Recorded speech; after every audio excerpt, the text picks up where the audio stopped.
J'ai parcouru beaucoup de chemins. Ça dure depuis tellement longtemps. À 16 ans, j'ai commis l'irréparable. Et ça m'a hanté pendant toutes ces années. Je voudrais que vous sachiez que je ne vous décevrai pas. Je ne prends pas votre décision à la légère et je vous assure que vous ne regretterez pas ce choix. Je vous le promets. L'histoire que je vais vous raconter aujourd'hui est celle de Cyntoia Brown, une Américaine de 16 ans reconnue coupable du meurtre sur Johnny Michael Allen en 2004. Elle sera condamnée à la prison à vie, mais après 15 ans d'incarcération, elle demande la grâce du gouverneur Bill Haslam. Son procès réouvre en 2017 et elle sera libérée le 7 août 2019. Une histoire vraie basée sur le documentaire Coupables et victimes, l'histoire de Cyntoia Brown, sorti en avril 2020 sur Netflix. Je m'appelle Cyntoia Denise Brown. J'ai 16 ans. On est à Nashville, dans le Tennessee. C'est le centre de détention pour mineurs du comté de Davidson. Aujourd'hui, on m'a accusée d'homicide, de vol, de détention d'armes et pour finir, d'usurpation d'identité. Tout commence la nuit du 6 août 2004 à Nashville, au Tennessee. Cyntoia a 16 ans quand elle se retrouve sur un parking, celui d'un Sonic Drive-In, un endroit bien connu pour la prostitution. À peine arrivée, Cyntoia rencontre un homme. Il s'appelle Johnny Allen, il a 43 ans et il lui demande de monter à bord de sa camionnette pour l'emmener chez lui. Il lui propose 150 $ pour avoir des relations sexuelles avec elle. Sans réfléchir, Cyntoia accepte la proposition et monte dans sa camionnette. Sur le chemin, Johnny Allen apprend à connaître la jeune fille. Il a beaucoup parlé de lui. Et il m'a raconté qui il était et ce qu'il faisait, ce genre de choses. Il m'a dit qu'il était agent immobilier, qu'il faisait beaucoup de bénévolat et qu'il était très important au sein de sa communauté. Il m'a parlé de tout ce qu'il avait accompli dans la vie et de ses réussites dans l'armée, parce que je lui avais confié que je venais de Fort Campbell, un poste militaire. C'est pour cette raison qu'il m'a raconté qu'il était officier dans l'armée et qu'il avait été tireur d'élite. Quelques minutes plus tard, Cyntoia arrive à destination. Habituée à se prostituer dans un hôtel, c'est la première fois qu'elle se rend chez le domicile personnel d'un client. En rentrant chez lui, Cyntoia découvre une maison remplie d'armes à feu. 2 fusils se trouvent dans l'entrée, un autre dans le salon et encore d'autres dans la chambre. La jeune fille décide d'aller dans la salle à manger pour finir son dîner, quand elle commence à se demander si elle a bien fait d'accepter la proposition de Johnny Allen. Elle a peur, elle se sent nerveuse et stressée face au comportement autoritaire de Johnny Allen. À ce moment précis, Cyntoia réalise qu'elle a fait une erreur et qu'elle ne souhaite plus avoir de rapport sexuel avec lui. Elle n'a qu'une seule chose en tête, fuir. J'étais fatiguée et je lui ai demandé si je pouvais aller me reposer, parce que ça faisait un moment que j'avais pas dormi. Je me disais qu'il allait peut-être s'endormir aussi et que je pourrais m'en aller. On est monté dans la chambre. Une fois couchée dans le lit, Cyntoia fait croire à Johnny Allen qu'elle s'endort pour qu'il ne tente rien avec elle. Elle pense que si Johnny Allen croit qu'elle dort, il fera de même et qu'ensuite elle pourra s'échapper. Mais les choses ne se passent pas comme prévu. L'homme se penche sur elle et commence les préliminaires. Quand il me touchait, je bougeais ou je faisais semblant de dormir. Mais là, j'ai fait... Je me suis retournée brutalement et il m'a lancé un regard qui m'a fait très peur. C'était un regard noir. Et j'en ai eu des frissons dans tout le corps. Je me suis dit qu'il allait me frapper ou me faire du mal. Mais tout à coup, il s'est retourné et il a tendu la main, comme pour saisir quelque chose à côté du lit. J'étais terrifiée. Je pensais qu'il allait prendre une arme. Et qu'avez-vous fait alors? J'ai pris le flingue et j'ai tiré. Cyntoia a tiré sur Johnny Allen, une balle en pleine tête alors qu'il avait le dos tourné, avec son arme de poing de calibre 40. Prise de panique, Cyntoia s'échappe au plus vite de la maison. Elle vole néanmoins 172 $ dans le portefeuille de Johnny Allen et 2 de ses armes à feu. Elle est ensuite montée dans la camionnette et a roulé jusqu'au parking le plus proche. Cyntoia sera arrêtée quelques heures plus tard et accusée du meurtre de Johnny Allen avec préméditation, de vol qualifié aggravé, de possession d'armes et d'emprunt d'identité criminelle. Bien qu'elle ait moins de 18 ans au moment des faits, Cyntoia a été transférée dans le système pour adultes suite à la décision du juge qui l'a jugée trop dangereuse pour la garder dans le système pour mineurs. Cyntoia sera donc jugée en tant qu'adulte. Son premier procès a lieu le 21 août 2006, soit 2 ans après le drame. Cyntoia a alors 18 ans. Mais avant de vous raconter comment s'est déroulé son procès, il faut revenir sur le passé de la jeune Cyntoia Brown. Le passé définit la personne que nous sommes. Alors peut-être qu'en connaissant les conditions dans lesquelles la jeune fille a été élevée, vous serez capable de vous faire votre propre avis. Est-elle coupable ou victime ? Cyntoia est passée entre les mains de plusieurs psychologues, qui déclarent tous que Cyntoia souffre d'un trouble de la personnalité sévère.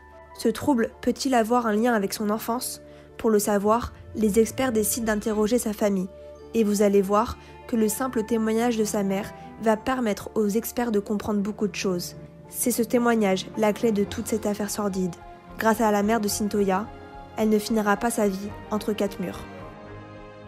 Revenons au commencement. Cyntoia Brown est née à Fort Campbell le 29 janvier 1988. Sa mère biologique, Georgina Mitchell, est une femme instable qui a connu très tôt des problèmes familiaux. Sa mère, ainsi que sa grand-mère, étaient alcooliques et suicidaires. Quand Georgina Mitchell avait 7 ans, sa mère a tenté de se suicider en se tirant une balle dans le ventre. Quelques années après, c'est sa grand-mère qui se suicide en se tirant une balle dans la poitrine. Quand Georgina est tombée enceinte de Cyntoia, elle buvait beaucoup d'alcool pendant sa grossesse. Cette consommation excessive d'alcool va causer un trouble du spectre de l'alcoolisation fœtale. Sans le savoir, sa mère condamnera sa fille au problème avec la justice, si seulement elle avait su. Après l'accouchement, Georgina Mitchell est tombée dans la drogue. Incapable de s'occuper de sa petite fille, elle décide de placer Cyntoia en famille d'accueil à l'âge de 6 mois. C'est Ellenette Brown qui accueille la petite fille dans un foyer aimant et stable. Mais à l'adolescence, Cyntoia rencontre des problèmes avec le système judiciaire pour mineurs. Fugue, crime contre une personne ou encore crime contre les biens. Elle est alors placée dans le département des services à l'enfance entre 2001 et 2003. Là, je me suis dit qu'elle avait fait son choix. L'école était trop stricte pour elle. Les règles étaient trop rigides. Et je crois qu'elle n'avait plus envie d'être à la maison avec moi. Un jour, elle m'a avoué qu'elle savait que je ne l'aurais jamais laissé fumer, boire ou prendre de la drogue, parce que c'était pas mon genre. Elle pensait qu'elle serait mieux sans moi, qu'elle serait libre. En août 2004, pendant une fugue, Cyntoia rencontre un certain Garyon McLaughlin, plus connu sous le nom de Cut, un proxénète. Cut était un garçon avec lequel je sortais, mais finalement il s'est révélé être ce que les gens appellent un proxénète. Soit on prenait de la drogue, soit on couchait ensemble. Selon Cyntoia, Cut la battait et la violait à plusieurs reprises. Elle affirme avoir été sous son emprise. Le soir du meurtre, ils étaient ensemble dans une chambre d'hôtel, ils étaient drogués et Cut lui a demandé de se rendre sur le parking du Sony Drive-In pour rencontrer des hommes. Pendant le procès, les procureurs soutiennent l'idée que Cyntoia n'était pas en danger face à Johnny Allen ce soir-là, qu'elle l'aurait tué pour simplement mieux le voler. La police, chargée de l'enquête, témoigne qu'aucune arme à feu a été retrouvée sous ou près du lit de Johnny Allen, comme avait pu le penser Cyntoia. Sur la base de la position dans laquelle le corps de Johnny Allen a été découvert, les enquêteurs pensent qu'il dormait lorsqu'il a été abattu. Ses mains étaient sous sa tête et ses doigts entrelacés. Mesdames et messieurs, oui, Cyntoia Brown avait des problèmes. C'était une fugueuse de 16 ans. À l'époque, elle vivait dans la rue, avec son petit ami de 24 ans, Garyon McLaughlin. Dans la rue, il était surnommé Cutthroat, ce qui veut dire coupe-gorge. Sachez qu'il n'avait pas volé ce surnom. Depuis sa fugue, Cyntoia avait été battue, prostituée et violée. Alors quand elle a pensé que Johnny Allen allait se saisir d'une arme à feu pour la violer, lui faire du mal ou la tuer, elle a dû prendre une décision. En une fraction de seconde, elle a dû choisir entre sa propre sécurité et le côté sombre de Johnny Allen. Elle a finalement décidé de se protéger. 6 heures plus tard, le verdict tombe. Nous, les membres du jury, déclarons l'accusée Cyntoia Denise Brown en premier lieu coupable de meurtre avec préméditation, en deuxième lieu coupable de meurtre concomitant d'un crime et pour finir, en troisième lieu, coupable de vol à main armée. Voilà notre verdict en ce vendredi 25 août 2006. En 2012, après 8 ans et 3 mois de prison, l'avocat de Cyntoia, Charles Bones, demande à faire appel pour alléger sa condamnation suite aux récentes découvertes sur son enfance. Aujourd'hui, nous allons vous démontrer que la peine attribuée à Cyntoia Brown lors de son procès en 2006 est équivalente à une peine de prison à perpétuité sans possibilité de libération conditionnelle. Monsieur le juge, nous vous présenterons un spécialiste de l'exposition prénatale à l'alcool, qu'on appelle plus communément EPA. Il vous expliquera ce qu'est le syndrome d'alcoolisation fœtale et ses effets dévastateurs. Monsieur le juge, à la fin de cette audience, nous sommes persuadés que vous serez vous aussi convaincu que Cyntoia Brown mérite un nouveau procès plus équitable. L'avocat de Cyntoia fait témoigner un expert psychiatrique à la barre pour connaître les conséquences d'une consommation excessive d'alcool sur un fœtus pendant une grossesse. Est-ce l'alcool qui a fait que Cyntoia est devenue une meurtrière ? Pour faire simple, Cyntoia Brown souffre d'un trouble neurodéveloppemental lié à l'alcool. Et il faut savoir qu'elle présente de graves déficits mentaux. Je vais vous demander de bien vouloir regarder les résultats des évaluations cognitives et neuropsychologiques auxquelles je l'ai soumise. Vous pouvez remarquer que l'écart entre son QI et ses autres capacités est phénoménal. Elle n'est pas comme vous et moi. Ses capacités fonctionnelles sont d'ailleurs tellement mauvaises qu'elles sont équivalentes à celles d'une personne souffrant d'un léger retard mental. Et cela a des conséquences. Nous savons que les personnes atteintes de troubles du spectre de l'alcoolisation fœtale ont plus de risques d'avoir des problèmes avec la justice. Pouvez-vous nous dire si elle en souffrait en août 2004, au moment de la mort de M. Allen? Oui. En souffrait-elle avant? Oui. Elle en souffre aujourd'hui? Oui. Elle va en souffrir tout le restant de sa vie? Plus ou moins, oui. En l'attente du verdict, Cyntoia est incarcérée à la prison pour femmes du Tennessee, un établissement de détention à sécurité maximale. Le 15 novembre 2017, Cyntoia a 29 ans et son histoire va dépasser les murs de la prison. Son histoire a été publiée sur les réseaux sociaux et en une semaine, toutes les chaînes de télévision américaines ne parlent plus que de Cyntoia Brown, l'esclave sexuelle condamnée à vie. Le hashtag Free Cyntoia Brown a été repris plus de 1 million de fois sur Twitter. Parmi les internautes, Rihanna, Lana Del Rey ou encore Kim Kardashian réclament tous la même chose, une grâce pour Cyntoia. Dû à l'ampleur médiatique sur son histoire, Cyntoia en profite pour demander de l'aide au gouverneur, Bill Aslam. La demande en appel de 2012 ayant été rejetée, il ne restait plus qu'une seule solution pour ses avocats, déposer une requête auprès de la Commission des libérations conditionnelles. Le dossier commence par une lettre de Cyntoia destinée au gouverneur. Elle y explique pourquoi, selon elle, elle mérite d'obtenir une remise de peine grâce à lui. Ensuite, on a compilé des éléments qui concernent ses antécédents avec la justice. Ce qui est intéressant, c'est que le premier document est une lettre du président de l'université Lipscomb, Randy Lowry. Il y parle de la très bonne moyenne générale de Cyntoia dans ses études. Ensuite, on a des lettres de beaucoup de gens qui se sont prononcés en sa faveur, le maire, le juge pour enfants, et plusieurs associations de défense qui disent tous qu'elle serait parfaite pour bénéficier d'une libération conditionnelle. En mars 2018, la Commission des libérations conditionnelles du Tennessee accorde une audience sur la requête de grâce de Cyntoia, l'audience de la dernière chance. L'audience publique s'est tenue le 23 mai 2018, Cyntoia a 30 ans. Après 13 ans et 9 mois d'incarcération, la jeune femme est entendue une dernière fois devant la cour. D'abord, je voudrais commencer par vous remercier.